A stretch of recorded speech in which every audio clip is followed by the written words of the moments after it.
Hi ಎಲ್ರಿಗೂ ನಮಸ್ತೆ. ಎಲ್ಲರೂ ಹೇಗಿದ್ದೀರಾ? ನಾನು ಕೂಡ ತುಂಬಾ ಚೆನ್ನಾಗಿದ್ದೀನಿ. ನಮ್ಮ ರಾಯರ ಆಶೀರ್ವಾದದಿಂದ ನೀವು ಎಲ್ಲರೂ ಚೆನ್ನಾಗಿದ್ದೀರಾ ಅಂದ್ಕೊತೀನಿ. ಇವತ್ತು ಮಾಗಡಿ ಮುಖ್ಯ ರಸ್ತೆ ಕಡುಬಗೆರೆ ಕ್ರಾಸ್ ಕಾಮಧೇನು ಕ್ಷೇತ್ರಕ್ಕೆ ಹೋಗಿದ್ವಿ.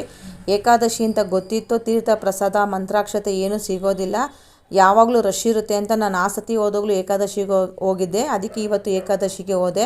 ತುಂಬಾ ಚೆನ್ನಾಗಿ ದರ್ಶನ ಎಲ್ಲ ಆಯಿತು. ಅಲ್ಲಿಂದ ದರ್ಶನ ಮಾಡಿಕೊಂಡು ಡೈರೆಕ್ಟಾಗಿ ಚಿಕ್ಕಪೇಟೆ ಸರ್ಕಲ್ ಸಿಂಧೂರ ಸಿಲ್ಕ್ ಸ್ಯಾರಿ ಅಂಗಡಿಗೆ ಬಂದ್ವಿ. ಇಲ್ಲಿ ಕಲೆಕ್ಷನ್ಸ್ ಎಲ್ಲ ತುಂಬಾ ಚೆನ್ನಾಗಿರುತ್ತೆ. ಸ್ಯಾರೀಸು ತುಂಬಾ ನಮ್ಗೆ ಯಾವ ರೇಂಜಲ್ಲಿ ಬೇಕೋ ಆ ರೇಂಜಲ್ಲೆಲ್ಲ ತೋರಿಸ್ತಾರೆ.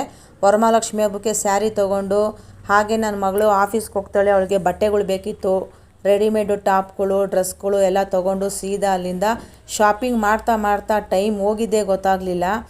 ಆಮೇಲೆ ಮನೆಗೆ ಬೇಕಾಗಿರೋ ಡೈಲಿ ವೇರ್ ಸ್ಯಾರಿಗಳು ಎಲ್ಲ ತೊಗೊಂಡು ಆಮೇಲೆ ತುಂಬ ಹೊಟ್ಟೆ ಹಶ್ವಾಯಿತು. ಆಮೇಲೆ ಹೋಟ್ಲಿಗೆ ಬಂದು ಲೈಟಾಗಿ ಟಿಫನ್ ತಿಂದ್ಕೊಂಡು ಕಾಫಿ ಕುಡ್ಕೊಂಡು ಮತ್ತೆ ಅಲ್ಲಿಂದ ಸ್ವಲ್ಪ ಸಿಟಿ ಮಾರ್ಕೆಟಿಗೆ ಬಂದು ಮನೆಗೆ ಸ್ವಲ್ಪ ತರಕಾರಿ ಹಣ್ಣುಗಳೆಲ್ಲ ಬೇಕಿತ್ತು. ಅಲ್ಲಿಂದ ತೊಗೊಂಡು ಸೀದಾ ಮನೆಗೆ ಬಂದ್ವಿ. ವರಮಹಾಲಕ್ಷ್ಮಿ ಹಬ್ಬ ಬಂತು, ಎಷ್ಟು ಪರ್ಚೇಸಿಂಗ್ ಮಾಡಿದ್ರೂ ಕಮ್ಮಿನೇ. ಅದಕ್ಕೆ ನಾನು ಈಗಲೇ ಗಂಗೆ ಅಂಗಡಿ ಸಾಮಾನು ಎಲ್ಲ ತೊಗೊಂಡು ಮನೆಗೆ ಬಂದೆ ಫ್ರೆಂಡ್ಸ್. ನೆಕ್ಸ್ಟ್